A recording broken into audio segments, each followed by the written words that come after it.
안녕하세요. 반갑습니다. 사회복지학개론의 손용범 교수입니다. 자, 이번 2024년도 3월 23일 날 시행되었던 바로 국가직 보직 사회복지학개론 관련된 기출 해설을 함께 풀어보려고 합니다.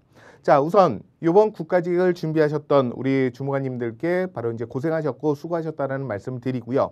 그리고 지방직을 준비하기 위해서 바로 국가직을 한번 좀 실전 경험과 감각을 키우기 위해서 또 공부를 하시고 또 시험에 응시하셨던 분들에게도 그 노력에 박수를 보내드리고 싶습니다.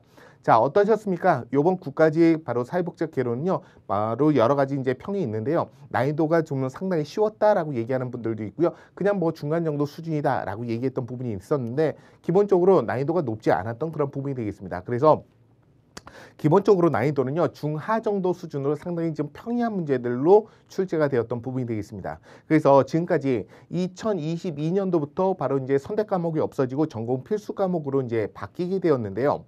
2022년도나 2023년도도 국가직은 계속적으로 어렵게 문제가 출제가 되었던 부분이었었어요.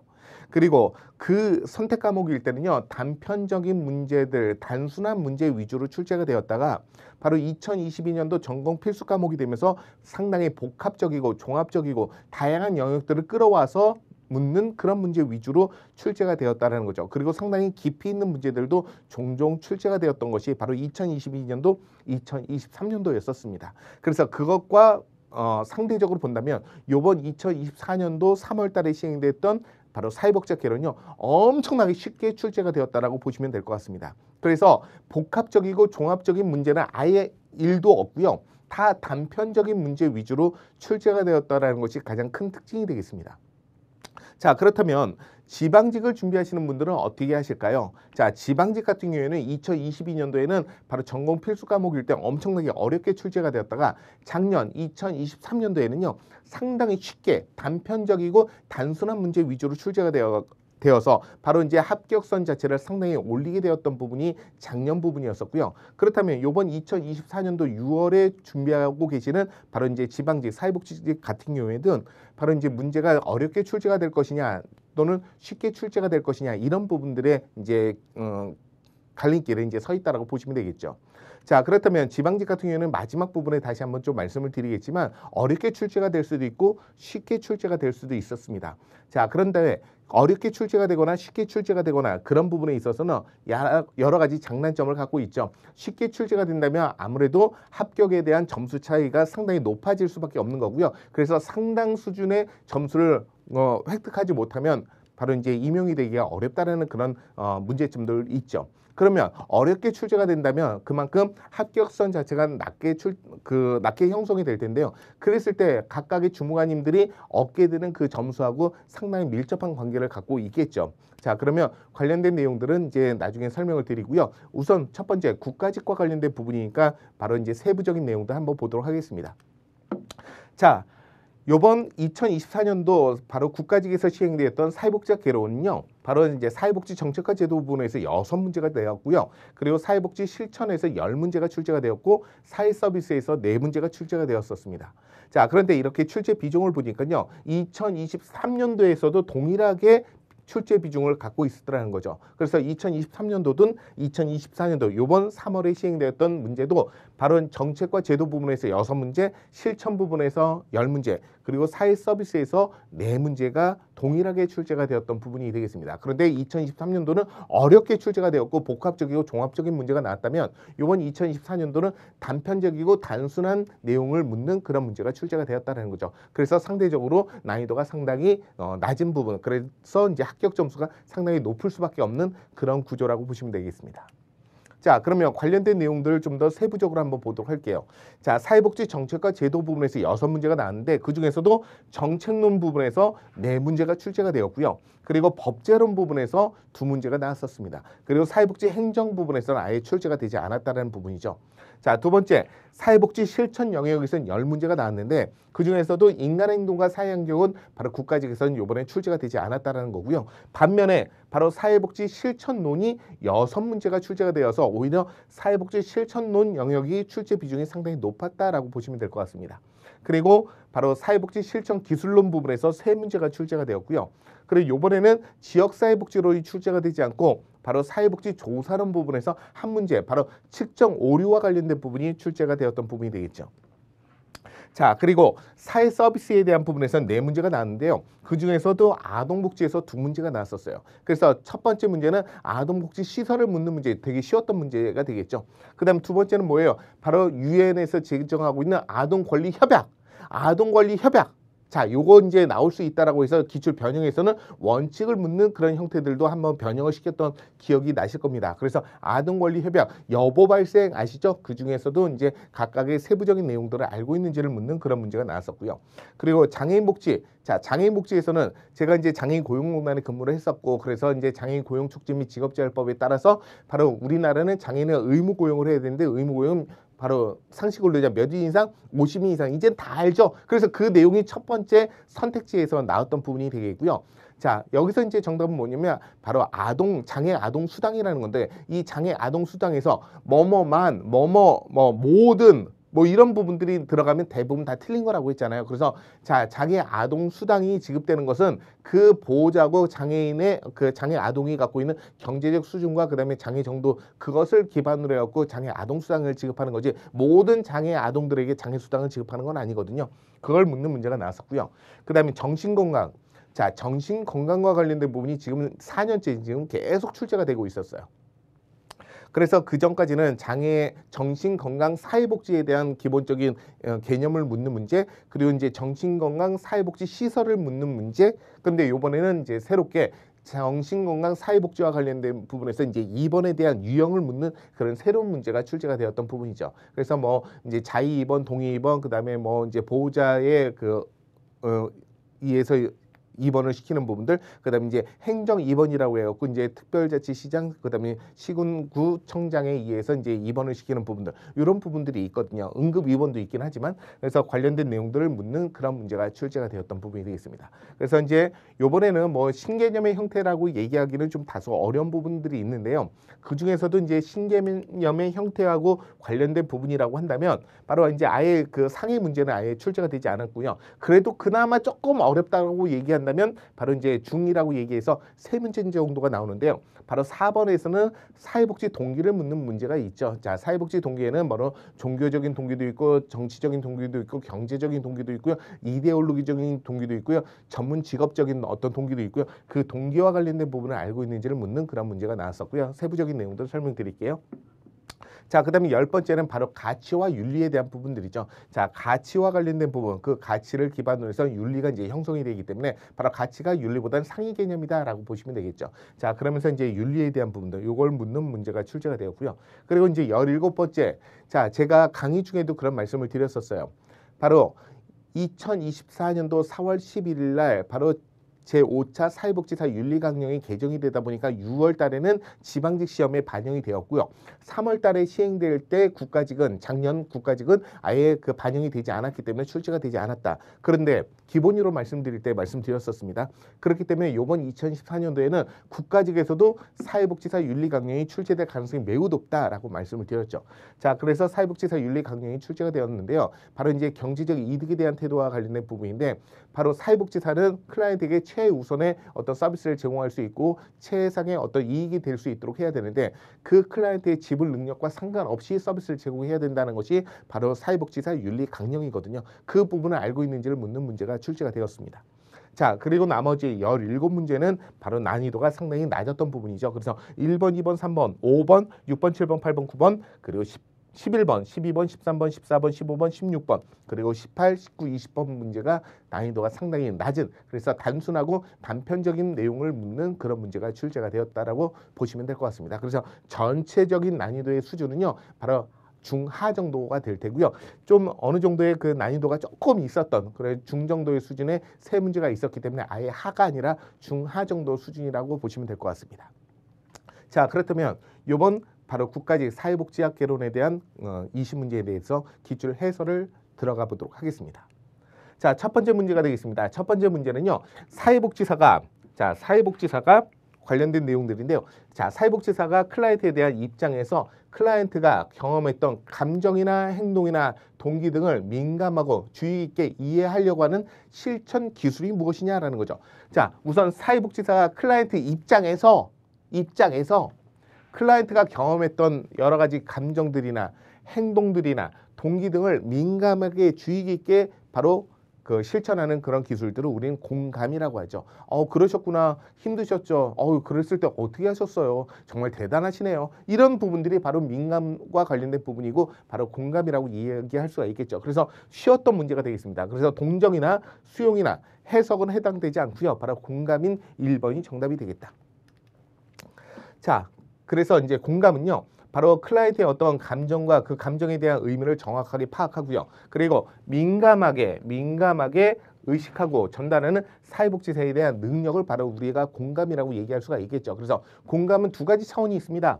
자, 두 가지가 있는데 첫 번째는 뭐냐면 공감적인 인식에 대한 차원이라고 얘기할 수가 있겠고요. 두 번째는요. 바로 사회복지사가 클라이언트의 어떤 속 깊은 그런 감정을 잘 이해하고 있음을 전달해주기 위한 부분의 목적을 갖고 있는 것이 바로 공감이 되겠죠. 그래서 공감은 두 가지, 바로 공감적인 어떤 인식의 차원하고요. 그리고 사회복지사가 당신에 대해서 잘 이해하고 있다라는 것을 전달해주기 위해서 공감이라는 어떤 그 실천 기술을 사용하게 되는 거죠. 자, 그래서 오답해설을 보게 되면요. 동정이라는 것은 남의 어려운 처지에 대해서 자신의 일처럼 딱하게 가엽게 여기는 것을 동정이라고 얘기합니다. 그리고 수용이라는 것은 뭐예요? 있는 그대로 받아들이는 것을 바로 수용이라고 하는 거고요. 해석이라는 것은 클라이언트가 깨닫지 못하고 있는 자신의 문제에 대한 상황들이나 원인들에 대해서 클라이언트가 표현했던 것과 그 다음에 클라이언트가 과거에 어떤 경험했던 것들과 그리고 클라이언트가 말하진 않았지만 그런 전체적인 어떤 상황들을 보고 추론해 나가는 모든 과정들을 우리는 해석이라고 얘기하는 거죠. 그래서 그런 표현과 행동들을 통해서 단서를 발견하고요. 그리고 그 단서를 결정적인 요인에 의해서 클라이언트를 깨달을 수 있도록 도와주는 것. 그래서 추론해 나가는 것을 우리는 해석이라고 표현하고 있습니다. 자, 두 번째 문제는요. 사례 관리에 대한 등장 배경입니다. 자, 사례 관리에 대한 등장 배경이요. 자, 사례 관리에 대한 등장 배경이 최근 7년 동안에 8년 동안이죠. 최근 8년 동안에 두 번이나 출제가 되었던 적이 있었어요. 그래서 요번에 또 출제가 돼서 바로 등장 배경, 사례 관리에 대한 등장 배경이 벌써 3번이나 출제가 되었죠. 물론 내용들은 다 틀릴 수가 있습니다. 그래서 전체적인 내용에서는 사례 관리에 대한 등장 배경을 묻는 문제가 벌써 이제 3번 출제가 되었다라고 보시면 되겠죠.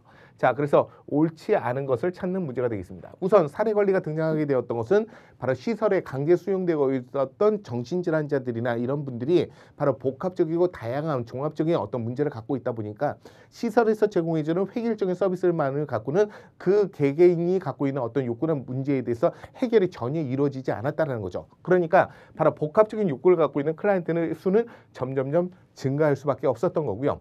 자, 그 다음 번째 바로 중앙집권화되었던 왕정시대 이후에 바로 봉건제 시대 그리고 나서 이제 중앙집권화되었던 형태에서 점점점 민주주의가 실현이 되면서 이제 지방 분권이 이루어졌던 거죠. 그래서 지방자치제가 좀 더 활성화되면서 바로 사례관리가 또 등장하게 되었던 또 하나의 이유가 되는 겁니다.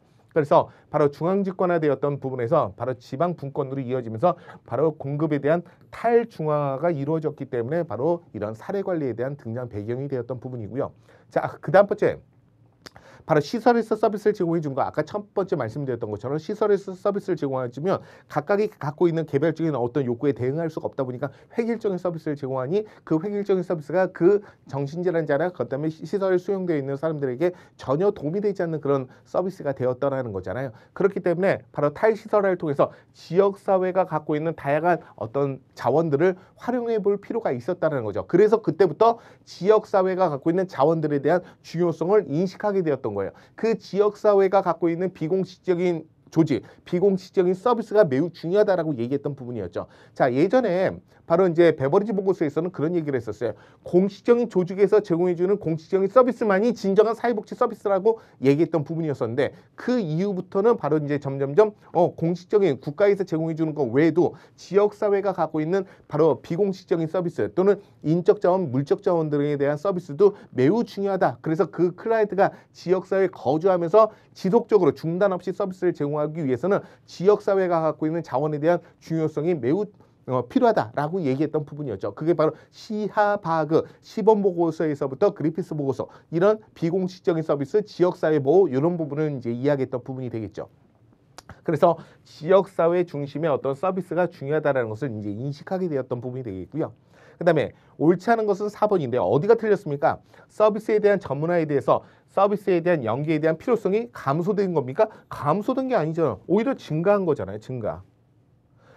자, 서비스. 그러니까 서비스에 대한 전문화에 대한 서비스의 연결에 대한 필요성이 매우 중요하게 인식하게 되었다는 거죠. 연계. 뭐예요?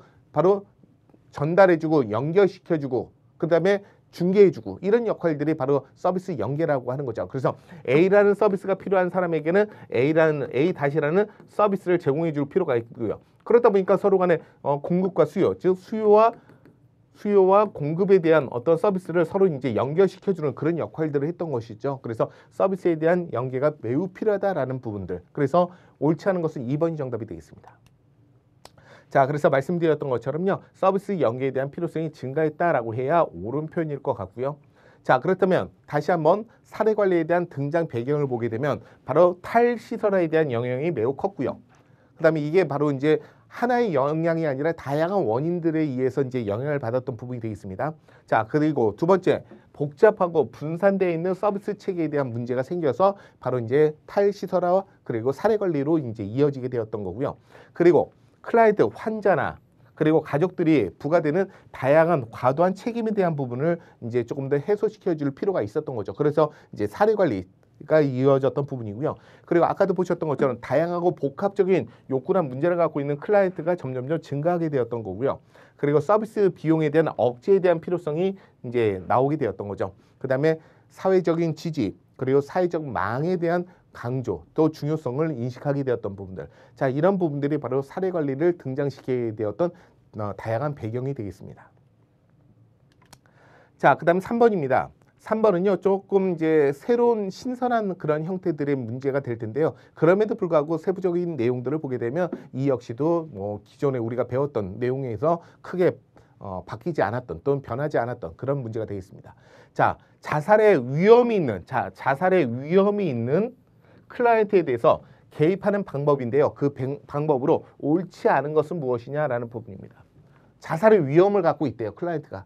그래서 그 클라이언트를 위해서 개입하기 위한 방법들과 관련된 부분인데요. 우선 자살 유발에 대한 요인들, 왜 자살을 하려고 하는지 그 원인들을 확인하고요. 그다음에 개인적 또는 사회환경적인 차원에서 다각적으로 이제 파악을 해야 될 필요가 있겠죠. 그래서 자살을 생각하고 있고 자살을 시도하려고 하고 있거나 자살에 대해서 계속 이제 이야기하려고 하는 그런 자살의 위험군을 갖고 있는 그런 클라이언트에 대해서 왜 자살을 하려고 하는지 그 부분에 대한 유발 요인들, 그러니까 원인들을 이제 찾아가는 부분이 필요하겠죠. 그것을 한 부분만이 아니라 다각적으로 보기 위해서 개인적인 요인, 그 개인 심리적인 부분과 그 사람을 둘러싸고 있는 사회환경적인 부분 함께 다 포함을 시켜서 판단을 해야 된다는 얘기고요. 그 다음에 절망에 대한 척도나 자살의 가능성에 대한 척도, 다양한 척도들에 대해서 바로 자살에 대한 위험 정도를 평가해 보는 것들도 필요할 것 같습니다. 그래서 바로 이제 자살에 대한 우울증 척도나 그다음에 자살 위험등 척도 이런 것들이 있거든요. 그래서 0점부터 이제 10점 수준이 있었고요. 그 중에서 이제 7점 이상이 된다면 바로 이제 자살에 대한 고위험군이다. 뭐 이런 부분이 있거든요. 그래서 그런 척도를 통해서 그것을 객관적으로 이제 확인하기 위한 부분이 바로 이런 척도와 관련된 부분이 되겠죠. 자, 네 번째.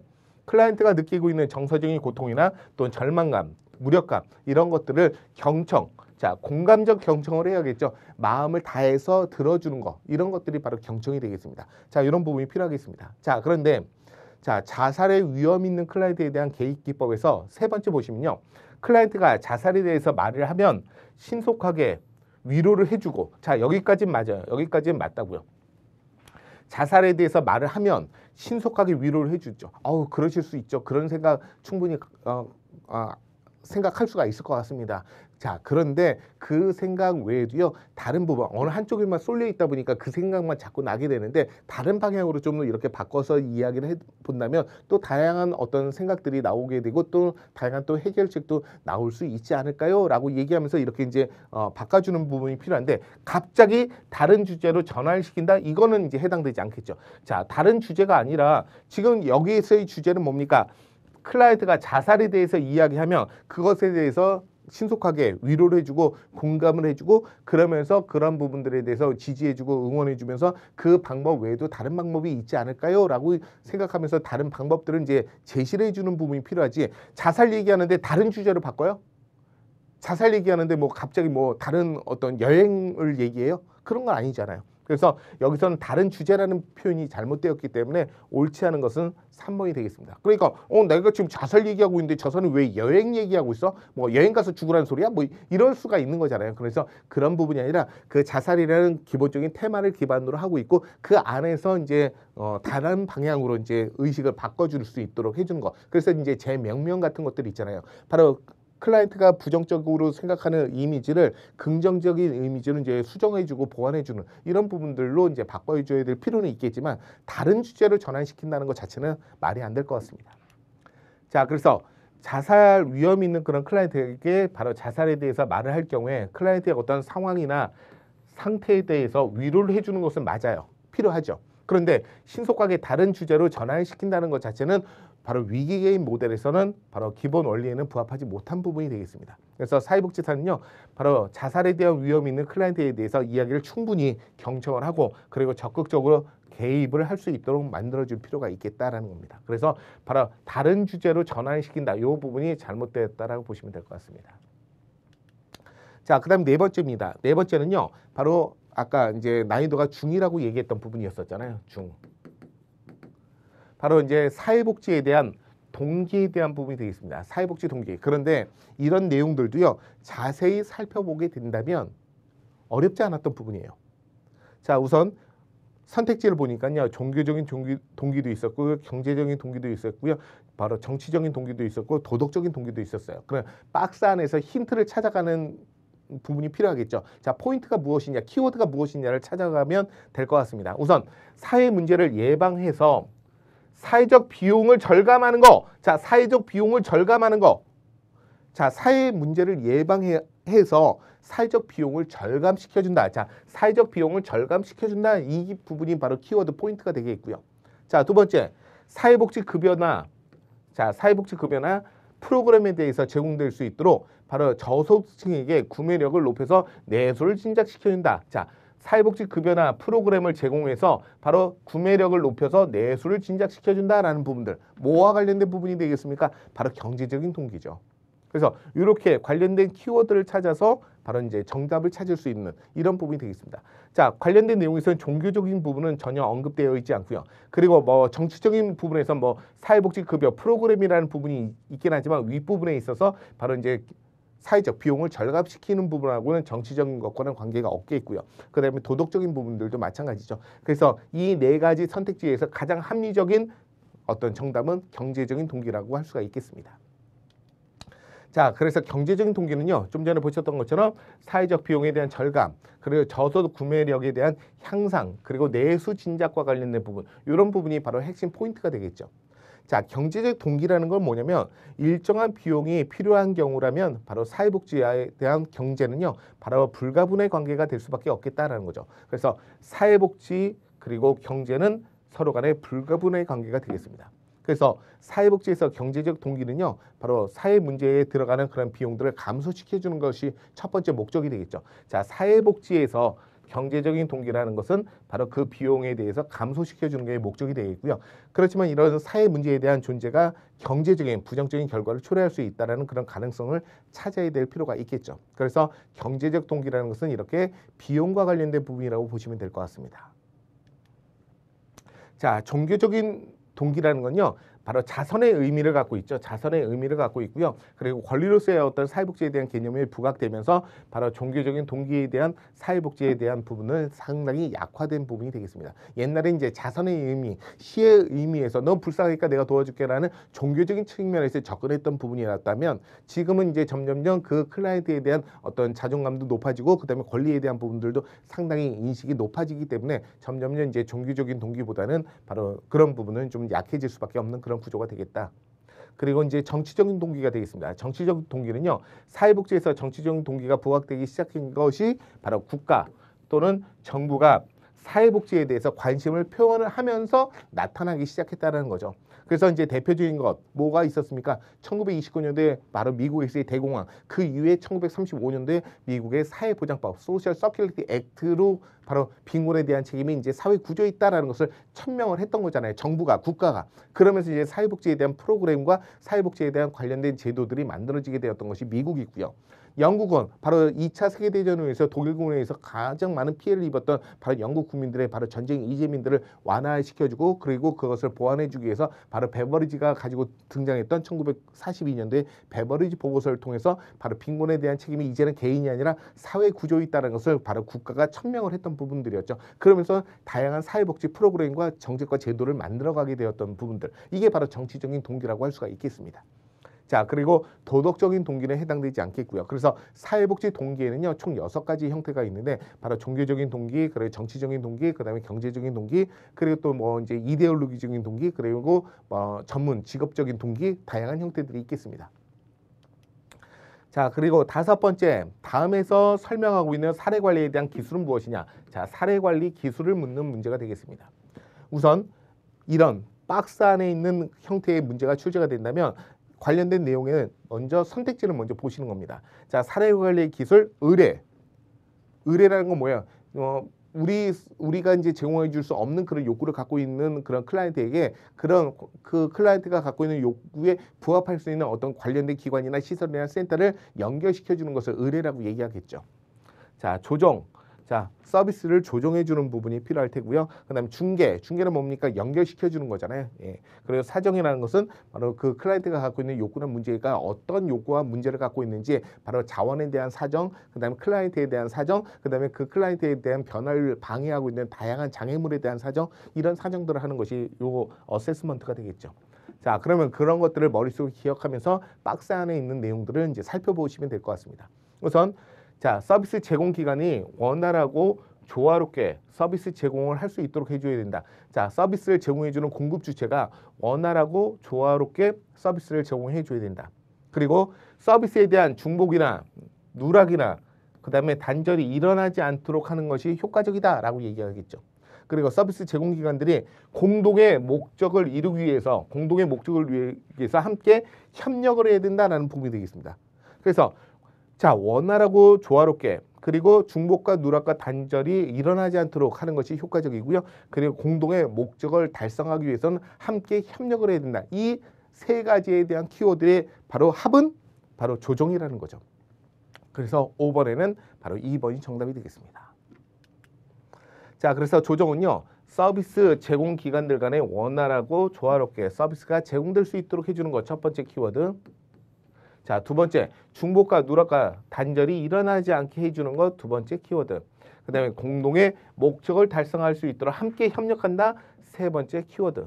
자, 이 3가지 문장의 합은 바로 조정이라는 겁니다. 그래서 조정이라는 것은 바로 복합적인 문제가 이제 주어졌을 때 서비스에 대한 중복과 누락을 방지하면서 적절하게 개입해서 클라이언트를 원조해 주는 것을 우리는 조정이라고 얘기하는 거죠. 자, 원조 뭐예요? 원조. 그렇죠. 도와주는 거. 이제는 아시죠? 자, 도와주는 겁니다. 클라이언트를 도와주기 위해서 조정을 해줄 필요가 있겠다. 자, 그래서 의뢰라는 건요, 목표를 충분히 달성하지 못했거나 또는 서비스를 충분히 제공하지 못했을 경우에 또는 사회복지사가 또는 사회복지 관련된 기관이 부합하지 않는 그런 새로운 문제가 발생했을 때 적절한 다른 기관에 또는 다른 외부 자원들과 연결시켜주는 것을 의뢰라고 얘기하는 거죠. 자, 중개는 바로 클라이언트에게 필요한 자원들을 연결시켜주는 것을 바로 이제 중개라고 하는 거고요. 사정이라는 것은 클라이언트의 어떤 약점, 역기능, 질병, 결함 등 이런 부정적인 요소보다 클라이언트가 갖고 있는 다양한 강점과 능력과 성장, 발전 가능성이나 건전한 기능, 그리고 자원과 잠재력, 이런 긍정적인 요소를 중점으로 해서 클라이언트에 대한 욕구를 수집하고 분석하는 것을 우리는 사정이라고 얘기하고 있습니다. 그래서 관련된 내용에서는 적합하지 않은 그런 내용이 되겠죠. 자, 6번입니다. 6번은요, 사회복지 실천에 대한 간접적인 개입이라는 거죠. 자, 간접적인 개입하면 또 떠오르는 부분이 뭐가 있습니까? 직접적인 개입이 있겠죠. 직접적 개입. 자, 이것도 이제 사회복지 실천에서도 여러 번 얘기를 드렸던 부분이기도 하죠. 자, 과정론에서도 얘기했고요. 그리고 관계론에서도 얘기했죠. 우선 간접적인 개입이라는 것은 바로 클라이언트에게 직접 서비스를 제공하지 않지만 바로 클라이언트에게 필요로 하는 환경을 조성하는 거잖아요. 환경 조성. 환경을 조성하는 것이 바로 간접적 개입이고요. 직접적 개입이라는 것은 클라이언트를 직접 만나서 클라이언트를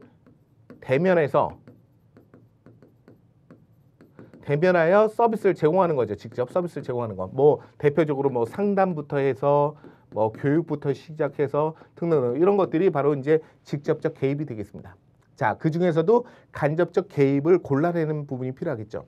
우선 문제 해결에 필요한 정보를 클라이언트에게 제공해 준다. 자, 클라이언트에게 직접 제공해 준대요. 자, 직접 제공해 주는 것이니까 바로 직접적 개입이 되겠고요.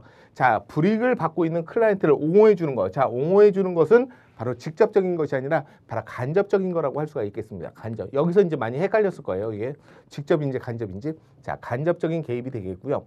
그다음에 클라이언트에 대한 동기부여를 위해서 상담을 하는 거. 자, 상담은 뭐예요? 이건 직접적 개입이 되겠죠. 네. 그리고 그다음에 리을 부분에 클라이언트의 권한에 대한 강화를 위해서 프로그램을 개발하는 거. 자, 프로그램을 개발하는 거, 예산을 확보하는 거, 공청회를 하는 거, 어떤 뭐 이런 마케팅이나 이제 홍보를 하는 거, 이런 것들은 직접 서비스를 제공하지는 않지만 클라이언트에게 필요로 하는 어떤 분위기, 환경을 조성해 주는 부분들이기 때문에 프로그램을 개발하는 것은 바로 간접적 개입에 해당되는 부분이 되겠죠.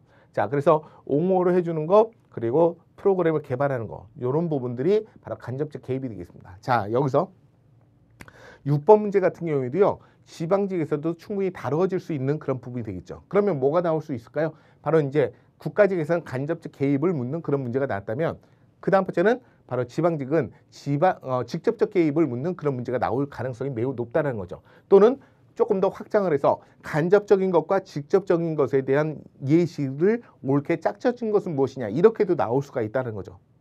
그러니까 6번 문제는 충분히 지방직에서도 다룰 수 있는 그런 문제라고 보시면 될 것 같습니다.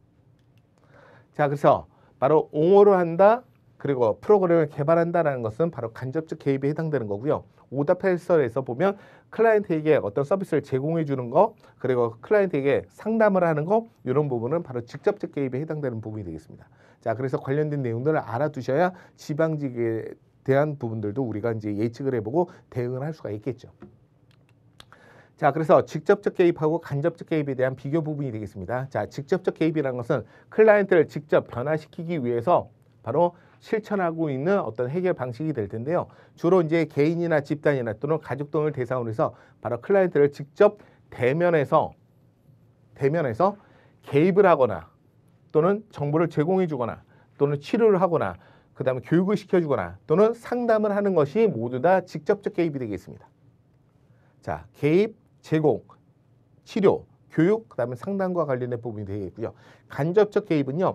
자, 지역사회를 중심으로 해서 클라이언트를 둘러싸고 있는 환경체계, 이 환경체계가 포인트가 되는 거죠. 환경을 조성해주고 분위기를 조성해주는 거니까. 그래서 자, 사회적 지지체계나 또는 자원들을 발굴하고 그 다음에 연계시킬 수 있는 방법들을 모색해보는 그런 실전 방법이 바로 간접적 개입입니다. 그래서 대표적으로는 이제 공청회를 개최한다든가 아니면 홍보 활동을 한다든가 아니면 프로그램을 개발한다든가 예산 확보를 한다든가 또는 캠페인 운동을 한다든가 그래 클라이언트에게 옹호를 해준다든가 이런 것들이 바로 간접적 개입이라는 거죠. 그래서 이 두 가지를 비교하는 문제가 나올 수 있으니까 한번 잘 대응을 해주시기 바라겠습니다.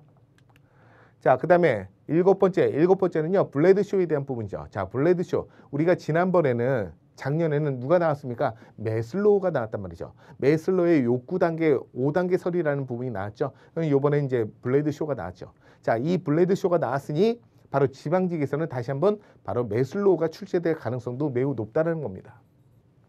자, 그래서 상대적으로 비교를 해보는 거죠. 그래서 욕구와 관련된 부분의 대표적인 사람은 바로 매슬로우하고 블레드쇼인데요. 매슬로우는 바로 이제 생리적인 욕구에서부터 그다음에 안전에 대한 욕구, 그다음 번째는 바로 사랑과 소속에 대한 욕구, 그리고 자존감에 대한 욕구, 그리고 자아실현에 대한 욕구 이런 부분들을 이야기했었죠. 그래서 바로 그때 당시에 작년에 바로 이제 매슬로우에 대한 욕구 단계에서는 이런 게 오답이었었던 거잖아요. 옳지 않은 것을 찾는 거. 그래서 자존감에 대한 욕구, 그리고 자아실현에 대한 욕구는 모두 다 성장 욕구에 해당되는 부분이다. 아니죠. 바로 자존감에 대한 욕구까지는 결핍 단계에 해당되는 부분이고요. 바로 자아 실현만이 바로 성장 단계에 해당되는 부분이었던 거잖아요. 그 부분하고 이제 연결되어서 바로 지방직에서 다시 한번 또 출제가 될 수가 있는 겁니다.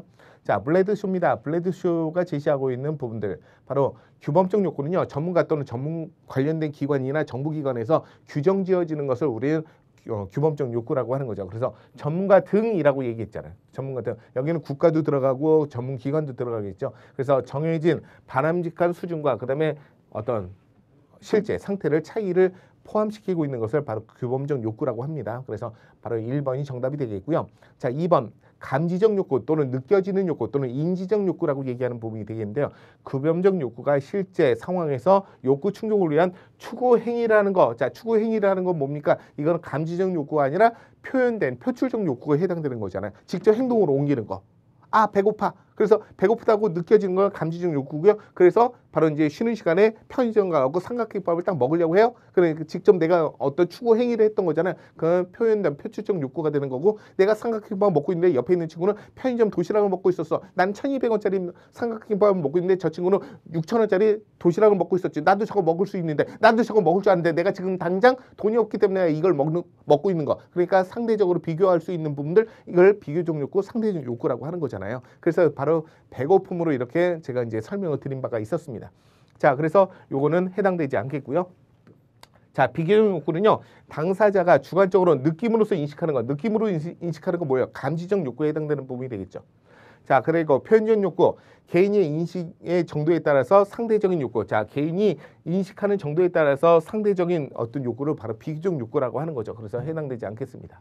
자, 7번에는 바로 1번이죠. 자, 그래서 규범적 욕구에 대한 부분, 바로 이거는 규범적 욕구가 아니라 바로 추구 행위를 하는 부분이기 때문에 바로 표현적 욕구에 해당되는 거고요. 그 다음에 바로 주관적인 어떤 느낌에 의해서 인식하는 거, 요거는 바로 감지적 욕구에 해당되는 부분이 되겠고요.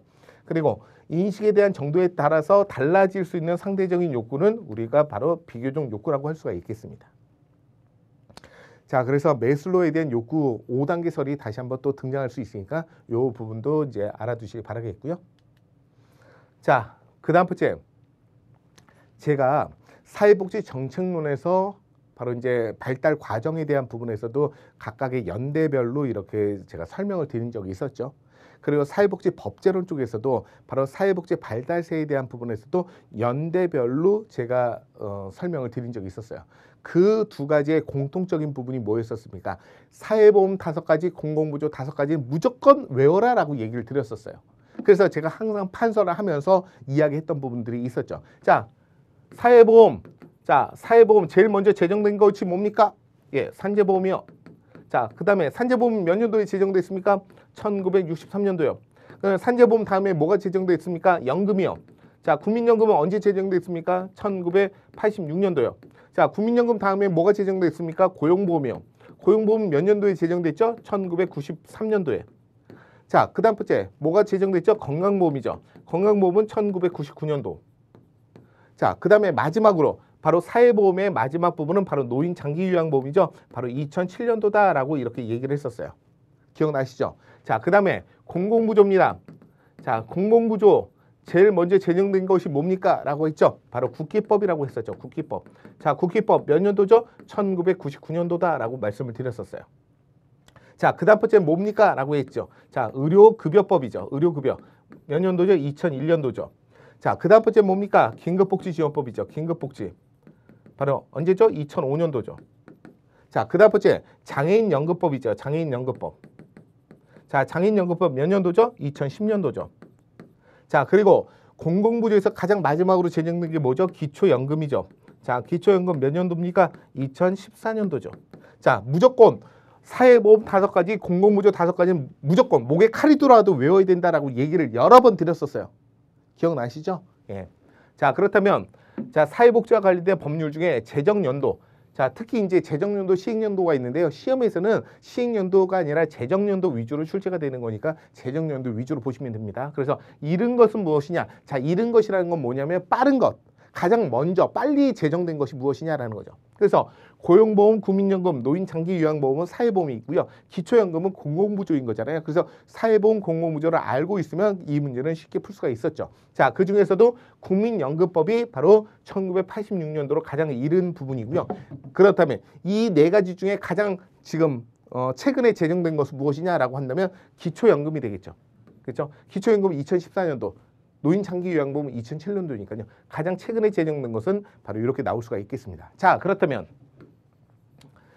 지금 국가직에서는 우리 한국에 대한 사회복지 발달 과정을 묻는 문제가 출제가 되었던 거잖아요. 그러면 두 가지를 이야기할 수 있을 텐데요. 지방직에서는 이제 영국에 대한 부분 또는 영국과 미국과 독일에 대한 부분의 발달 과정을 묻는 문제가 분명히 나올 것 같습니다. 분명히. 또는 자, 우리 한국에 대한 사회복지에 대한 그 재정 연도를 물어봤으니까 이제는 1960년대, 1970년대 우리 한국에 대해서 1980년대, 1990년대, 2000년대 각각의 제정된 것들에 대한 내용들을 묻는 조금 어려운 문제가 출제가 될 수가 있을 것 같고요. 두 번째로는 그래서 바로 이제 발달세에 대한 부분이 우리 한국에 대한 부분이 국가직에서 나왔으니 이제 지방직에서는 바로 영국, 미국, 독일에 대한 부분을 함께 묻는 문제이거나 또는 영국에 대한 내용을 묻는 문제가 출제될 가능성이 높다는 거죠. 자, 그 다음 번째는 바로 우리 한국에 대한 연대별로 제정된 것을 옳게 짝져진 것을 묻는 그런 문제가 나올 가능성도 있다는 거 참고적으로 알아두시기 바라겠습니다. 그리고 또 하나, 자, 그 중에서도 바로 건강보험, 사회보험에서의 건강보험과 그리고 공공부지에서의 국민기초생활보장법이 재정연도 시행연도가 동일하다는 거, 이거 다시 한번 말씀을 드립니다. 아직까지 출제가 된 적은 없었지만 이렇게 본다면 재정연도가 동일한 사회보험하고 공공부조를 묻는 그런 문제가 나올 수도 있으니까 이렇게 이제 이해하시면 될 것 같아요. 자, 그래서 바로 정답은 2번, 바로 국민연금법이 1986년도이기 때문에 가장 이른, 가장 빠르게 제정된 것이라고 보시면 되겠죠. 자, 그 다음에 9번입니다. 9번 국민기초생활보장법에 대한 부분이 되겠죠. 자, 국민기초생활보장법에서 다음에 대한 설명으로 옳은 것만을 모두 고른 것은 무엇이냐라는 건데요. 우선 보장기관, 자, 보장기관. 제가 이거 말씀드린 바 있었습니다. 그러니까 기본에 충실하면 이런 문제는 뭐 쉬운 껌이었죠. 근데 기본에 충실하지 않고 바로 이제 기본서를 제외하고 바로 핵심 요약이나 그다음에 뭐 문제 위주로만 풀다 보면 이런 것들이 이제 토대가 되지 않다 보면 이것도 헷갈릴 수가 있다는 거죠. 자, 보장기관은 뭡니까? 바로 국가 및 지자체를 얘기하는 겁니다. 지자체. 국가 및 지자체를 우리는 보장기관이라고 하는 거예요. 그래서 국민기초생활보장법상의 급여를 실시하는 사회복지시설이 아니라 국가 및 지방자치단체라고 얘기해야 옳을 것 같고요. 자, 그 다음에 급여는요, 개별 가구 단위로 실시한다. 이게 원칙이라는 거죠. 그래서 제가 뭐 이제 국민기초생활보장법에 대한 급여 계산하는 거, 1인 가구 얼마, 2인 가구 얼마, 3인 가구 얼마, 4인 가구 얼마 이렇게 가구 단위로 산정을 했잖아요. 가구 단위로. 이게 바로 개별 가구 단위로 산정하는 것을 원칙으로 하고 있습니다. 자, 이건 맞죠? 자, 그 다음에 디귿에 국민기초생활보장법에 따라서 급여는요, 다른 법령에 따른 보호에 우선해서 행해진다라는 부분인데 아니죠. 타급여 우선의 원칙, 타법률 우선의 원칙이라는 거잖아요. 그래서 바로 국민기초생활보장법에 따른 급여는 다른 법령에 따라서 보호에 우선하는 것이 아니라 다른 법이 우선적으로 서비스를 제공하고 있으면 국민기초생활보장법의 대상이 된다 하더라도 서비스를 제공하지 않아도 되는 거죠. 바로 중복을 방지하기 위한 부분입니다. 자, 이게 타법률 우선, 타법률 우선의 원칙이라는 거죠. 그러니까 이건 뭡니까? 중복을 방지하기 위한 부분입니다. 중복 방지. 다른 법에서 제공하고 있으면 이 법에서는 제공하지 않겠다라는 거죠. 우선적으로 제공해 주는 것이 아니라 그래서 해당되지 않겠고요. 자, 그 다음에 리을에. 자, 리을은요, 바로 수급권자의 일촌의 직계 혈족 및 그 배우자는요, 바로 수급권자를 부양해야 될 책임이 있는 그런 부양 의무자이나 또는 사망했던 일촌의 직계 혈족의 배우자는 제외된다. 제가 이거 판사하면서 여러 번 말씀드린 적이 있었어요. 자, 그래서 그러면 제가 이 그 배우자에 대한 일촌의 직계 혈족 및 그 배우자에 대한 부양 의무자에 대해서 이렇게 이제 설명을 드린 바가 있었어요. 자, 판서를 하면서도 설명을 드렸던 기억이 있는데요.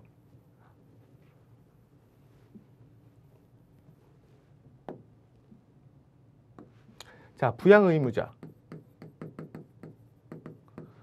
자, 부양 의무자란 일촌의 수급권자의 일촌의 직계 혈족 및 그 배우자까지를 우리는 부양 의무자라고 했어요. 자, 일촌은 뭐예요? 어머니, 아버지 사이에서의 자녀를, 부모, 자녀 간의를 일촌이라고 하는 거죠. 그리고 직계 혈족이라는 것은 바로 부모로부터 피를 나눈 그런 자녀를 우리는 일촌의 직계 혈족. 그래서 바로 일촌의 직계 혈족은 부모 또는 자녀를 우리는 직계 혈족이라고 합니다. 자, 그래서 그 배우자 이런 부분이었는데요. 자, 그래서 제가 판사할 때 말씀드렸었죠.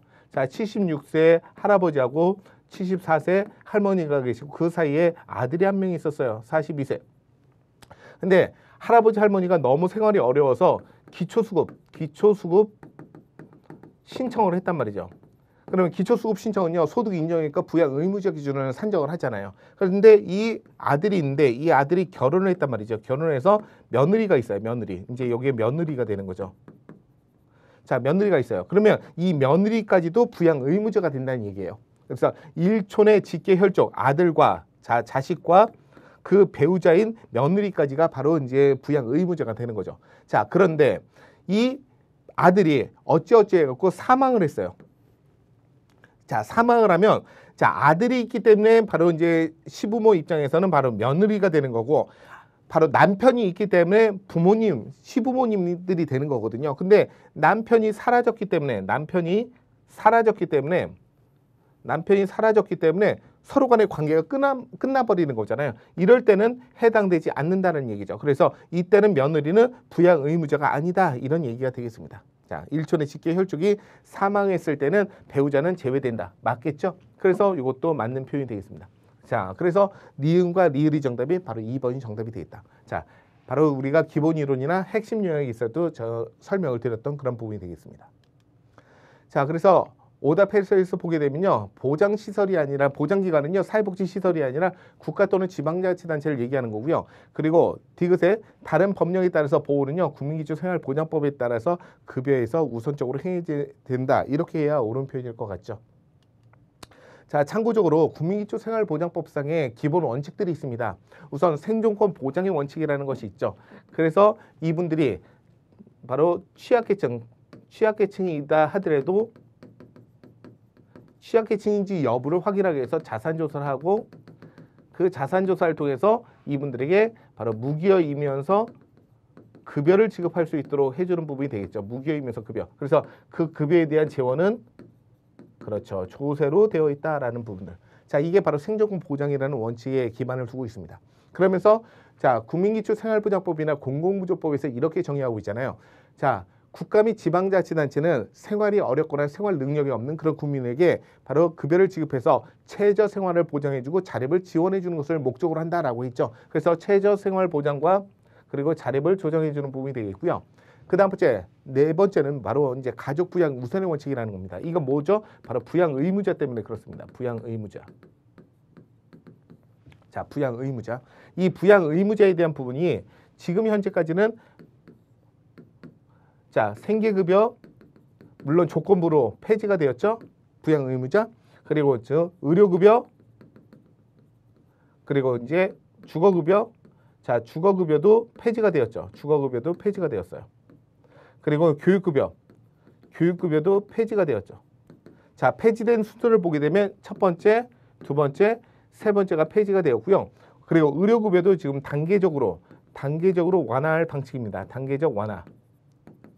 자, 그래서 2024년도 올해부터는요, 바로 부양 의무자 가구 안에 중증장애인이 있는 경우에 한해서는 부양 의무자 기준을 적용시키지 않겠다. 이런 부분이 되겠습니다. 그래서 이제 단계적으로 부양 의무자 기준이 이제 사라지게 될 텐데요. 그래서 의료급여에서 부양 의무자 기준이 완전히 이제 사라지게 되면 이제는 더 이상의 가족 부양에 대한 우선의 원칙이라는 것은 이제 역사 속으로 사라지게 될 가능성이 있겠죠. 자, 이런 부분은 역사 속으로 나중에는 사라지게 될 것 같습니다.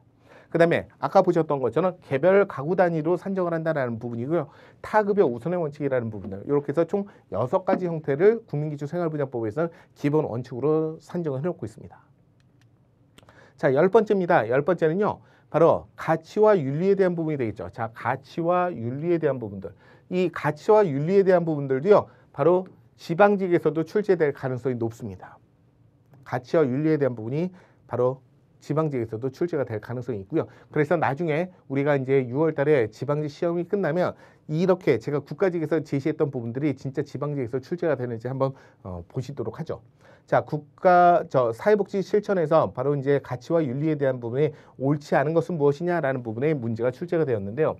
자, 옳지 않은 것은 1번 정답이 되겠습니다. 자, 가치는요. 개인이 그 윤리에 대한 기준에 모여서 사회적으로 형성된 행동의 지침이다라고 얘기하는 건데, 자, 윤리적인 기준이 모여서 사회적으로 형성된 행동의 지침에 해당되지 않죠. 그래서 가치와 관련된 부분이 옳지 않은 것으로 1번이 정답이 되겠고요. 자, 2번에 가치는요. 바로 윤리보다 이제 상위 개념에 해당되고 있고, 바로 옳은 것, 좋은 것, 바람직한 것을 가정해서 이제 신념으로 설정하는 것을 우리는 가치라고 합니다. 그리고 윤리는요, 바로 옳고 그른 것에 대해서 판단하는 것이 바로 윤리가 되겠고요. 그래서 윤리는 인간이 갖고 있는 행동에 대해서 규제하거나 또는 그 기준이나 원칙을 모두 다 포함하고 있는 것이 바로 윤리가 되겠습니다. 그래서 가치에 대한 개념과 윤리에 대한 개념을 알고 있는지를 묻는 그런 문제가 되겠죠. 자, 그래서 가치는 바로 개인이 윤리적인 기준에 모여서 사회적으로 행동하는 행동 지침이다. 형성된 행동 지침이 아니라, 가치라는 것은 좋고 바람직한 것, 즉 선호나 믿음, 그래서 가치를 우리가 믿음 체계라고도 얘기합니다. 자, 그래서 윤리는요, 윤리는 어떤 행동에 대해서 옳고 그름을 판단하는 판단 기준이 되는 것이 바로 윤리가 되겠습니다. 그래서 가치는 믿음 체계, 그리고 윤리는 판단 기준. 자, 그래서 윤리보다 가치가 더 위에 있는 겁니다. 자, 그래서 인간이 마땅히 행하거나 지켜야 될 어떤 도리를 우리는 윤리라고 하는 거고요. 그래서 가치가 보편적이고 관념적인 체계라고 한다면, 윤리는 가치와 일치된 행동에 이끌어가는 어떤 행동상의 규칙 등을 우리는 윤리라고 표현하고 있습니다. 자, 그래서 사회복지가 갖고 있는 가치는요, 사회복지 실천을 추구하는 데 있어서 어떤 방향성을 제시하는 부분이고요. 그리고 윤리는 이런 전문직으로서의 사회복지사가 반드시 지켜야 될 어떤 행동의 원칙이나 지침을 우리는 윤리라고 하고 있죠. 그래서 가치가 윤리의 상위 체계이고요. 그래서 윤리는 가치에서 나오기 때문에 바로 가치와 조화를 이루어야 되는 것이 바로 윤리가 되겠습니다. 자, 그래서 관련된 내용, 바로 이제 이거는 가치가 아니라 윤리라고 얘기해 옳은 표현이 되겠죠. 그래서 바로 1번이 옳지 않은 것으로 정답이 되겠습니다. 자, 그 다음에 11번 제가 이제 말씀을 드린 적이 있었어요. 제약자 사회복지 모형에서는 대표적으로 에스핑 앤더슨 그리고 웰렌스키와 르보, 이 대표적인 두 학자가 가장 많이 출제가 된다라는 부분이었었고요. 그 중에서도 에스핑 앤더슨에서 바로 세 가지 복지국가 유형화에 대한 부분이 있죠. 자유주의 복지국가, 조합주의 복지국가, 사회민주주의 복지국가, 이 세 가지 복지국가의 유형화를 시키는 전제 조건이 세 가지가 있었죠. 탈상품화, 계층화, 탈가족화. 그렇죠. 그 부분을 묻는 그런 문제가 나왔던 부분이 되겠습니다. 자, 그래서 에스핑 앤더슨에서 분류하고 있는 복지국가의 유형에서 탈상품화에 대한 정도가 가장 큰 유형부터 바로 순서대로 바르게 나열한 것은 무엇이냐라는 거죠. 자, 탈상품화에 대한 정도가 가장 큰 유형, 탈상품화라는 거. 제가 그러면서 이제 항상 강의할 때 얘기했잖아요. 우리 앉아있는 우리 주무관님들한테 그 커피 얼마예요? 그러면 4,500원이에요? 5,000원이에요? 5,000원이 있어야 내가 원하는 커피를 얻어먹을 수 있는 거, 사 먹을 수 있는 거잖아요. 그걸 우리는 상품이라고 하는 거죠. 자, 5,000원이라는 커피를 구매하려면 내가 지불 능력이 있어야 되는 거예요. 지불 능력. 자, 지불 능력을 가지려면 어떻게 됩니까? 자본시장에서 자신의 노동력을 제공하고 그 노동력을 기반으로 해서 임금을 받아서 생활하는 노동자가 되어야지만, 자, 노동자가 되어야지만 임금을 통해서 내가 원하는 5,000원짜리 커피를 구입할 수 있는 거잖아요. 이랬을 때를 우리는 이 5,000원짜리 커피를 우리는 뭐라고 하느냐? 상품이라고 하는 거죠. 상품. 자, 그런데 이 커피를 내가 노동시장에서 노동력을 제공하지 않고도 내가 언제든지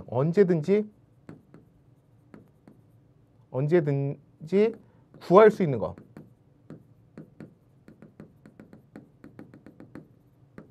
언제든지 구할 수 있는 거. 이게 바로 우리는 탈상품이라고 하는 거죠. 즉 탈상품이라는 것은 이 커피를 먹고 싶은데 이 커피를 내가 노동시장에서 노동력을 제공하고 그걸 임금을 받아서 생활을 해야만 그 5천 원이라는 값어치를 내고 내가 상품을 얻어야 되는 건데 그렇지 않고도 내가 언제든지 커피를 얻을 수 있다는 것은 내가 지불 능력, 구매 능력이 없어도 내가 원하는 것을 얻을 수 있는 것을 우리는 탈상품이라고 하는 거죠. 그 탈상품에 대한 정도가 가장 높은 것이 바로 사회민주주의 복지국가가 되겠고요. 그리고 탈상품화에 대한 정도가 가장 낮은 곳이 바로 자유주의 복지국가가 되겠죠. 그래서 바로 사회민주주의 복지국가, 그리고 조합주의 복지국가, 그리고 마지막에 탈상품화에 대한 정도가 가장 낮은 자유주의 복지국가 이렇게 나오는 부분이 되겠습니다. 자, 그래서 이런 부분들이 출제가 되었던 부분이 되겠죠. 자, 그래서 SP 앤더슨이 제시하고 있는 복지국가 유형화에 대한 부분들인데요. 그 중에서도 바로 탈상품화, 그리고 계층화, 탈가족화 이 세 가지를 전제로 해서 자유주의 복지국가, 조합주의 복지국가, 사회민주주의 복지국가를 제시했던 부분이었잖아요. 그 중에서도 탈상품화에 대한 정도가 가장 강력한 것이 바로 사회민주주의 복지국가가 되겠고요. 그 다음 번째는 바로 조합주의 복지국가, 그 다음 번째는 바로 탈상품화의 정도가 가장 낮은 것은 바로 자유주의 복지국가가 되겠다. 이렇게 이제 이해하시면 될 것 같습니다. 그래서 이 내용들을 다시 한번 곱씹으면서 공부를 해 놓으셔야 될 것 같아요. 자, 그 다음에 12번 문제입니다. 12번은요. 다음 예시에서 공통적으로 사용되고 있는 사회복지 실천에 대한 개입 기술은 무엇이냐라는 거죠. 자, 공통적으로 사용되는 사회복지 실천에 대한 개입 기술은 무엇이냐. 아이를 심하게 야단쳤을 때 하셨던데 어떻게 야단을 치셨는지 말씀해 주시겠습니까? 자, 모든 것이 다 끝났다고 하셨는데 구체적으로 설명해 주실 수 있을까요?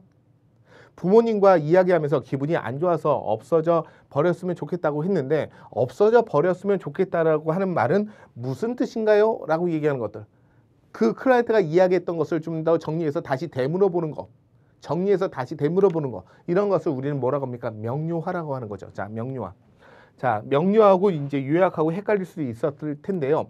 자, 클라이언트가 이야기했던 부분들을 자, 아이가 심하게 야단쳤다고 하셨는데 여기까지는 클라이언트가 이야기했던 부분들이잖아요. 그것을 어떻게 야단쳤다는 말씀이신가요? 라는 것은 바로 사회복지사가 다시 되물어 보는 거죠. 사회복지사가 다시 되물어 보는 거. 마찬가지로 모든 것이 다 끝났다고 하셨는데 자, 이거 클라이언트가 얘기했던 부분들이고요. 그리고 사회복지사가 구체적으로 어떻게 끝났다라고 하는지 설명해 주시겠습니까? 이건 사회복지사가 얘기하는 부분이 되겠죠. 자, 사회복지사가 물어보는 부분이 되겠습니다. 자, 마찬가지로 부모님이 이야기하면서 기분이 안 좋아서 없어져 버렸으면 좋겠다라고 얘기하는 부분들. 자, 여기까지가 바로 클라이언트가 이야기하는 부분이고요. 그러면 없어져 버렸으면 좋겠다는 말은 무슨 뜻인가요? 라고 하면 되물어보는 부분이죠. 좀 더 축약해서 압축해서 다시 한번 물어보는 거예요. 정리해서. 자, 간단하게 정리해서 물어보는 걸 바로 명료화라고 합니다. 우리가 직면은 뭔지 아시겠죠? 언행 불일치를 지적하는 것이 되겠고요. 전체적인 내용을 압축하는 것을 요약이라고 합니다. 전체적인 내용을 압축하는 거. 그래서 명료하고 좀 틀린 부분이에요. 자, 그리고 재보증이라는 건 뭡니까? 재보증이라는 것은 바로 클라이언트를 믿음을 통해서 신뢰를 통해서 자신감을 심어주는 것을 재보증이라고 하는 거죠. 그래서 클라이언트에 대한 신뢰를 표현해서 바로 이제 자신감을 심어주는 거. 이런 부분이 되겠습니다. 자, 명료화. 클라이언트가 했던 말 중에 모호했던 부분들 사회복지가 잘 이해하고 있는지를 확인하기 위해서 이제 되물어 보는 그런 방식이기도 하고요. 그리고 클라이언트의 어떤 메시지가 추상적이거나 또는 모호했을 때 이것을 좀 더 구체화시키기 위해서 사용하는 방법이 바로 명료화가 되겠습니다. 이 방법은요. 클라이언트에 대한 말이 모호하고 이해가 잘 안 됐을 때 이것을 좀 더 구체적으로 밝혀내서 클라이언트가 자신의 말한 내용들을 좀 더 확인해 볼 수 있게 하거나 또는 구체적인 예를 들어서 명확하게 해줄 때 요청하는 형태가 바로 명료화가 되겠습니다. 자, 직면이라는 것은 언행 불일치를 지적하거나 모순이 있을 때 의식적으로 지적하기 위한 부분이고요. 요약이라는 것은 생각이나 클라이언트에 대한 생각이나 행동이나 감정을 사회복지사의 언어로 정리해 나가는 건데요. 바로 이제 압축하는 부분이죠. 그래서 클라이언트에게 이제 확신을 주기 위한 하나의 기법이 바로 요약이 되겠고요. 그리고 이제 재보증이라는 것은 바로 사회복지사가 클라이언트의 신뢰를 표현해서 바로 클라이언트 스스로에게 자신감을 심어주는 것이 바로 재보증이 되겠습니다. 자, 13번. 13번은요. 사회복지 조사론에 대한 부분에서 한 문제가 출제가 되었는데 그중에서도 측정 오류를 줄이기 위한 하나의 방법을 묻는 문제가 나왔었습니다. 그래서 측정 오류를 줄이기 위한 부분이 옳지 않은 것은 무엇이냐. 자, 측정 오류를 줄이려면요. 신뢰도하고 타당도하고도 관계가 있겠습니다. 그래서 신뢰도하고 타당도와 관련된 측정 도구를 활용하는 것도 측정 오류를 줄이는 가장 대표적인 부분이 되겠고요. 그 다음에 조사 대상자가 이해할 수 있는 수준의 어휘를 사용하는 것도 매우 중요한 부분이 되겠다라는 거죠. 자, 뭐냐면 설문지가 있어요. 자, 서베이 조사를 합니다. 서베이 조사. 자, 서베이 조사를 하는데 그 중에서도 이제 대표적인 것이 설문지 또는 질문지가 되겠죠. 자, 근데 질문지를 하는데 이 질문지를 누구한테 하느냐? 자, 지적장애인들한테 한다고 치자고요. 지적장애인들에게.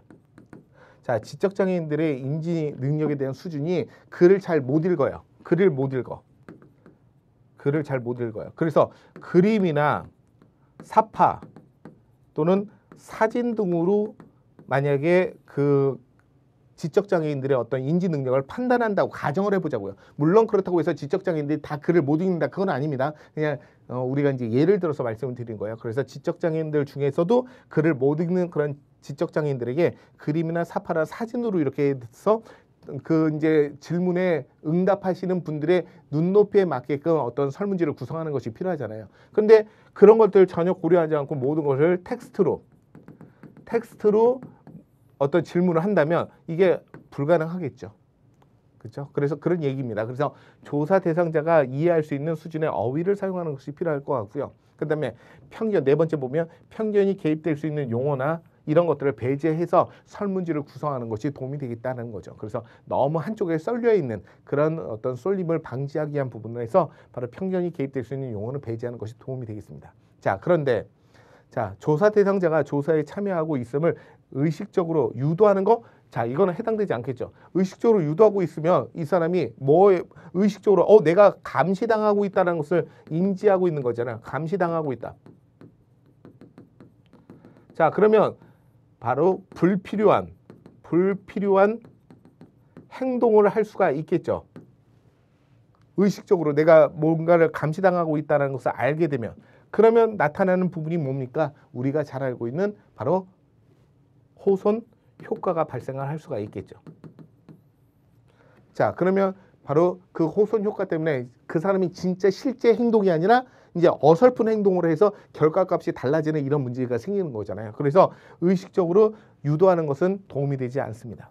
그렇죠? 그래서 옳지 않은 것, 오류를 줄이기 위한 부분들이기 때문에 오류를 줄이려면 이 사람이 내가 참여하고 있고 내가 당신을 어떤 그 계속 관찰하고 있다는 것을 의식하지 않도록 하는 것이 매우 도움이 되겠죠. 근데 내가 당신을 관찰하겠습니다라고 했을 때 비로소 바로 이제 관찰을 당하는 사람 입장에서 자신을 감시하고 있다라는 생각을 하고 있다 보니까 자연스러운 행동이 아니라 어설픈 행동 또는 부자연스러운 행동으로 해서 그 결과값이 달라질 수 있는 문제가 생기는 거죠. 그래서 의식적으로 유도하는 것은 다 옳지 않습니다.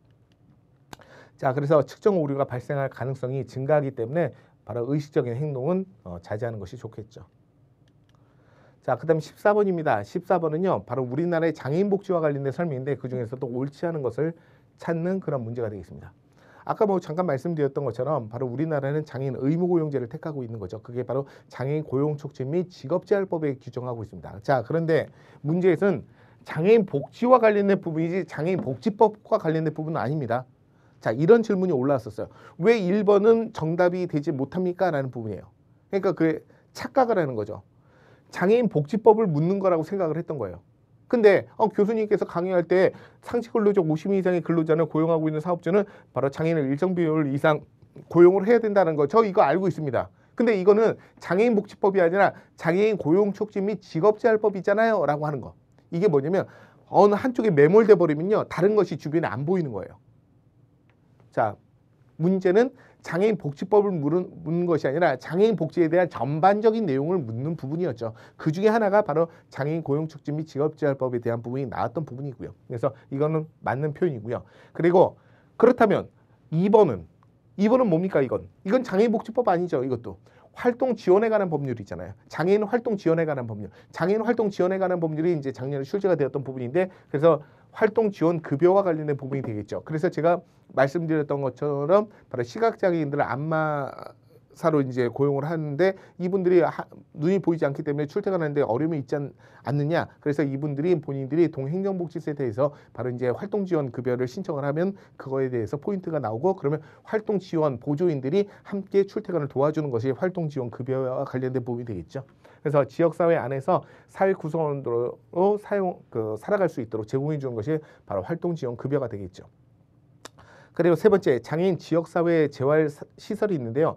바로 지역사회 재활시설은 장애인들이 전문적으로 상담이나 치료나 훈련을 하거나 또는 장애인의 일상생활이나 여가생활 또는 사회참여 활동을 할 수 있도록 지원해 주는 것이 바로 지역사회 재활시설이 되겠습니다. 자, 그런데 네 번째 보시면요.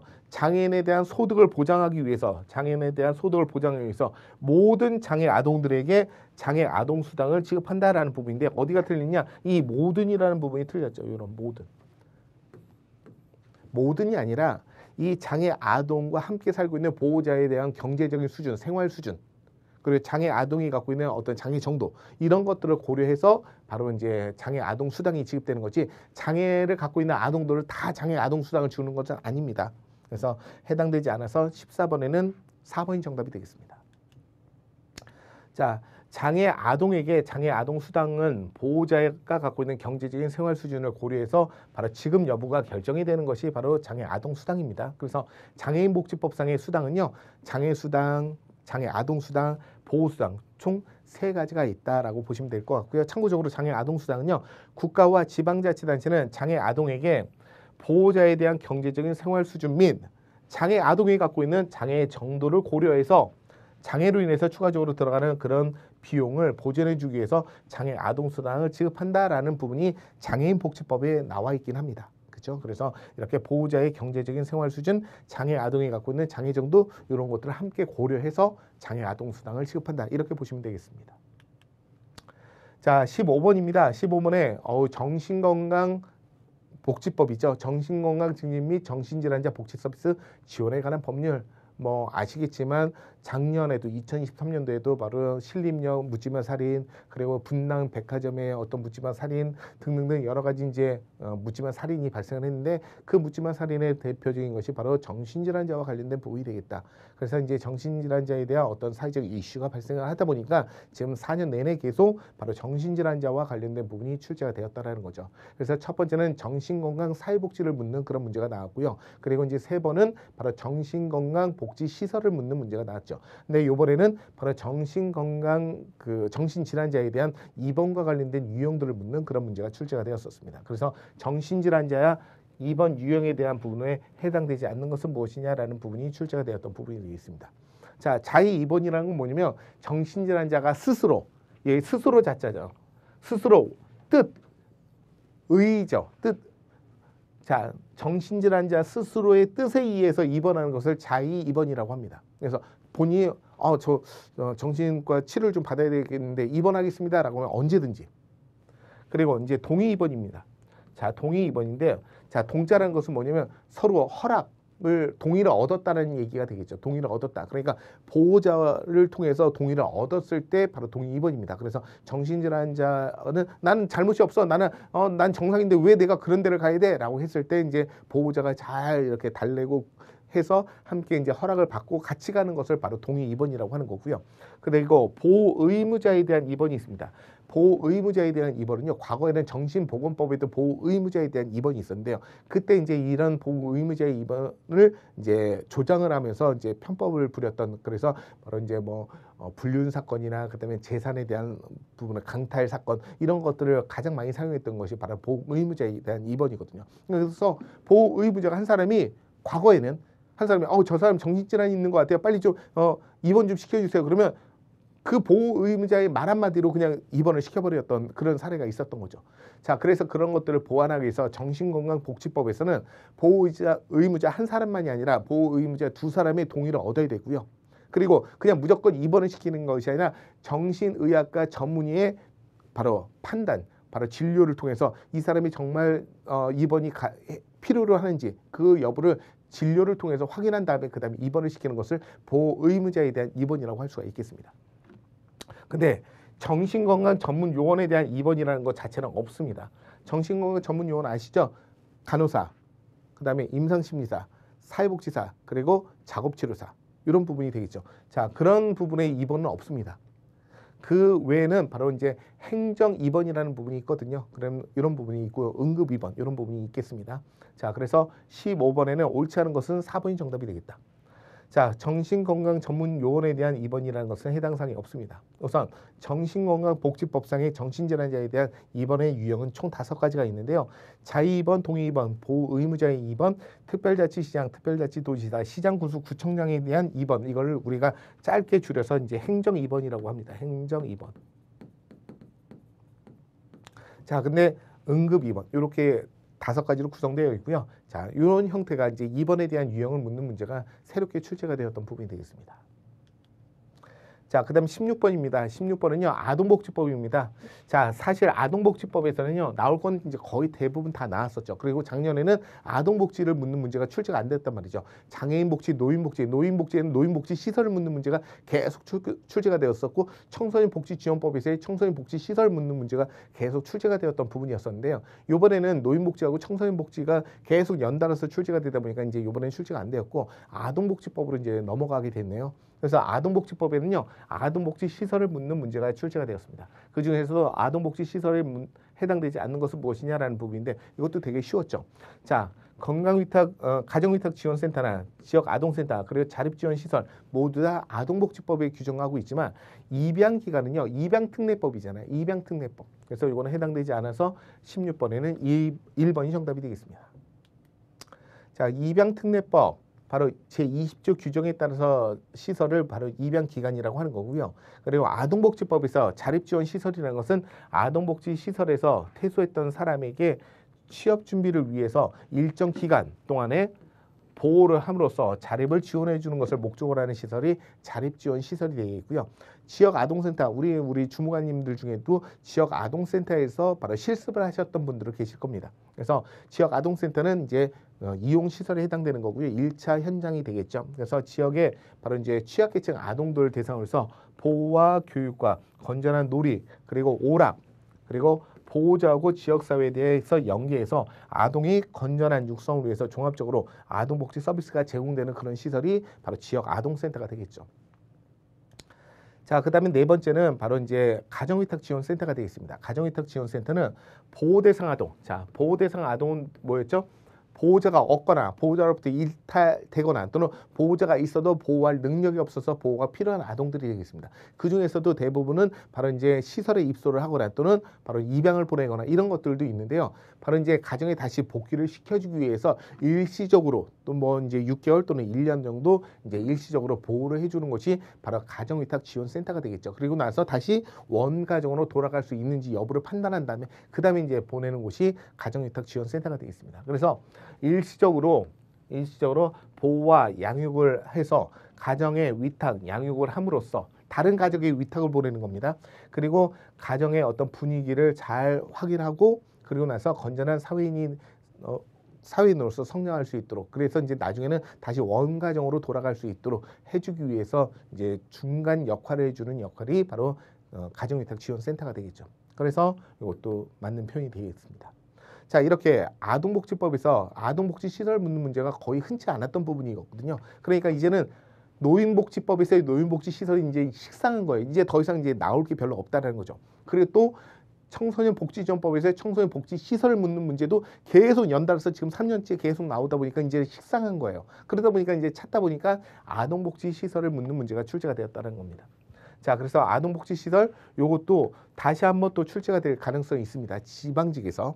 그래서 바로 아동복지 시설을 묻는 문제가 다시 한번 나올 수 있으니까 꼼꼼하게 살펴보셔야 될 것 같고요. 그래서 아동복지법에서는 바로 아동복지시설은 아동양육시설도 있고 아동일시보호시설도 있고요. 아동보호 치료시설, 공동생활가정, 자립지원시설, 아동상담소, 그리고 아동전용시설, 지역아동센터, 그리고 아동보호 전문기관, 그리고 가정위탁지원센터, 아동권리보장원, 자립지원 전담기관, 학대피해 아동 쉼터라는 부분들이 모두 다 아동복지 시설의 종류에 해당되는 부분이 되겠습니다. 자, 17번입니다. 17번은 한국의 사회복지사 협회에서 바로 사회복지사 윤리강령, 자, 사회복지사 윤리강령이 바로 2023년도 4월 11일 날 제5차 개정이 되었단 말이죠. 5차 개정. 그러다 보니까 2023년도 4월 11일 날 개정이 되다 보니까 3월 달에 시행되었던 국가직에서는 나올 수가 없었던 거죠. 그러다 보니까 이번 2024년도는 출제가 되었던 부분이 되겠습니다. 물론 지방직에서는 출제가 될 가능성은 조금 희박하다라고 보시면 될 것 같아요. 물론 출제가 안 된다라고 얘기할 수는 없지만 그래서 작년에 출제가 되었고 그다음에 올해는 국가직에서 출제가 되었으니 이번에 지방직에서는 출제가 될지는 어렵지 않을까 이런 생각이 들고요. 만약에 출제가 된다면 바로 그 원칙들 두 가지겠죠. 사회정의에 대한 원칙이 있고 그다음에 인간에 대한 존엄성의 원칙 이 두 가지를 비교하는 문제가 나올 수도 있지 않을까 싶습니다. 자, 그중에서도 사회복지사 윤리 강령에 해당되지 않는 것은 무엇이냐라는 부분인데요. 1번, 3번, 4번은 다 맞는 표현인데 자, 2번 보시면요. 사회복지사는 클라이언트의 지불 능력을 고려하여 그에 합당한 복지 서비스를 제공해야 하며 이를 이유로 차별해서는 안 된다라는 거. 자, 앞에 부분, 뒷부분은 다 맞아요. 근데 요 부분이 잘못된 거죠. 자, 지불 능력과 상관없이 고려하여가 아니라 그러면 지불 능력이 없는 사람한테 서비스를 제공 안 하겠다는 얘기잖아요. 그것이 아니라 지불 능력과 상관없이라고 해야 옳은 표현이 되겠죠. 고려하는 것이 아니라 지불 능력을 고려하는 것이 아니라 지불 능력과 상관없이 그에 합당하는 복지 서비스가 제공되어야 되고 이를 이유로 차별해서는 안 된다라고 해야 옳은 표현일 것 같습니다. 자, 그래서 2번 보시면요. 바로 사회복지사는 클라이언트에 대한 지불 능력과 상관없이 복지 서비스를 제공해야 하며 이를 이유로 차별해서는 안 된다. 이렇게 해야 옳은 표현이 되겠죠. 자, 18번입니다. 18번은요. 사회보험하고 민간보험을 비교하는 문제가 출제가 되었어요. 자, 그러면 여기서 지방직 같은 경우에는요. 사회보험과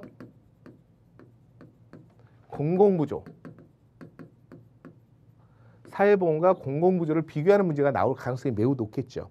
그래서 이것도 이제 출제될 가능성이 있는 부분이 되겠습니다. 또한 사회보험하고 공공부조 그리고 사회수당을 묻는 문제 이렇게 복합적으로 세 가지를 함께 물어보는 이런 형태들의 문제들도 나올 수가 있을 것 같습니다. 그래서 바로 사회보험하고 민간보험에 대한 설명으로 옳지 않은 것을 찾는 그런 문제가 되겠는데요. 자, 사회보험, 민간보험. 자, 사회보험은요. 민간보험보다는 바로 가입에 대한 강제성이 크다라고 얘기하는 거 맞죠?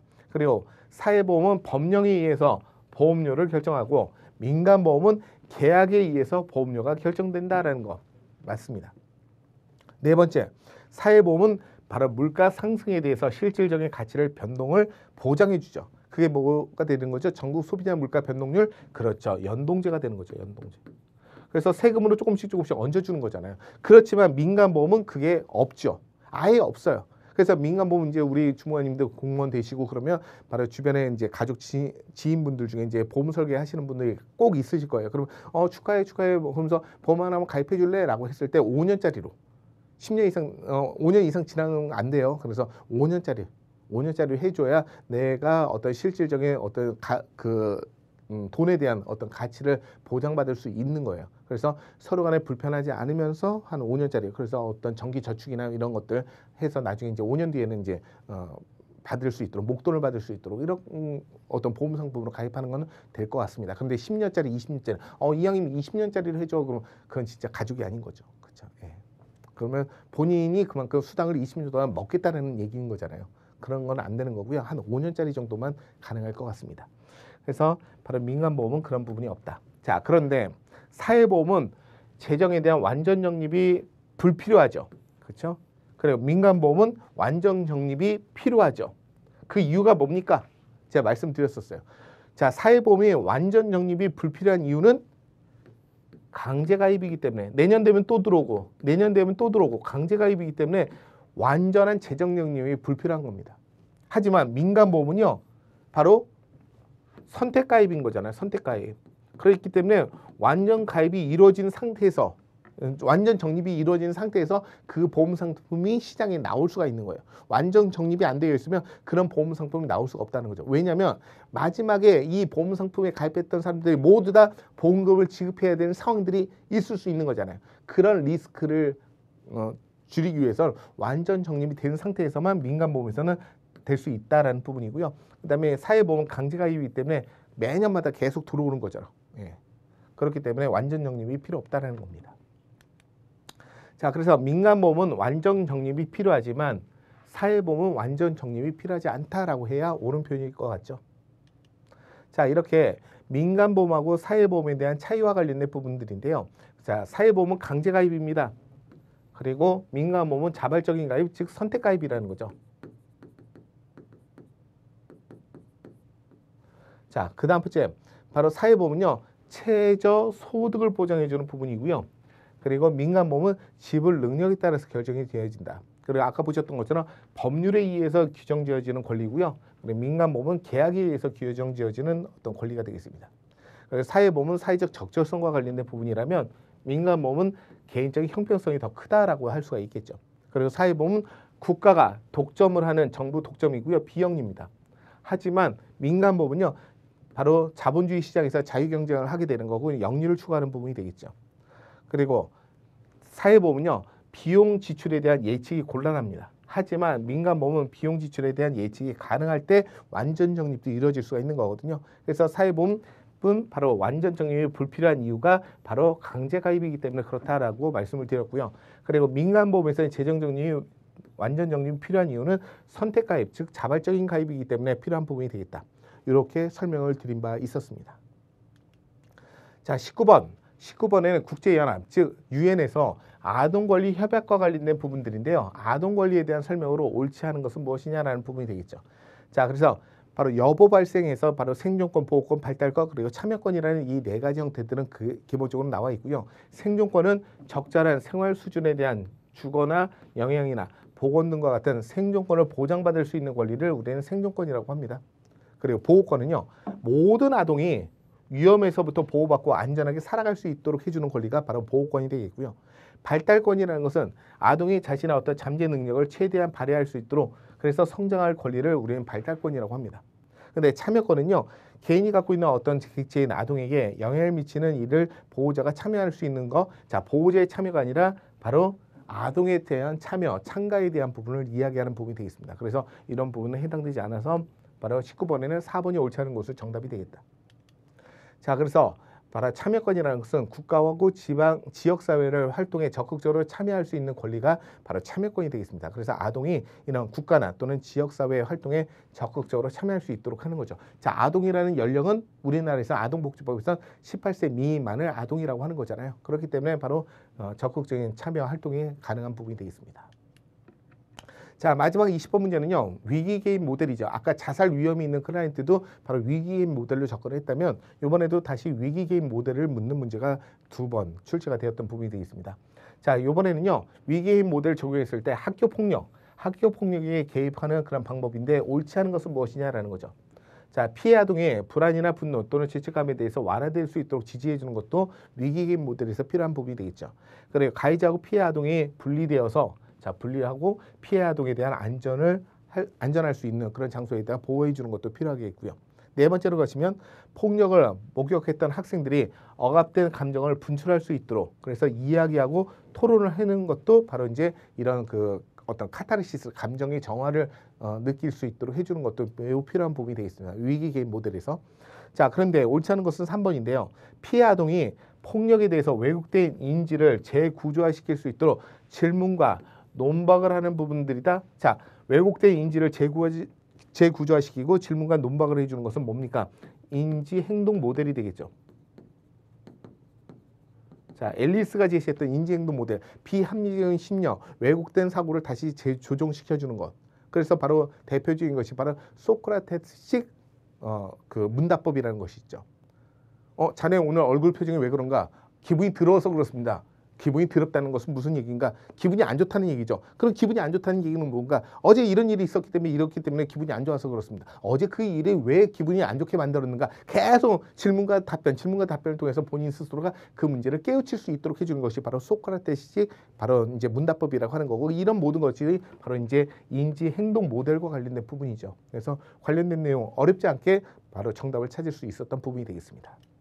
그래서 바로 세 번째, 바로 이제 피해 아동에 대한 폭력에 대해서 왜곡된 인지를 재구조화시키고 그리고 질문과 논박을 하는 것은 인지 행동 모델에 대한 개입 기법, 즉 인지 재구조화와 관련된 부분이 되겠습니다.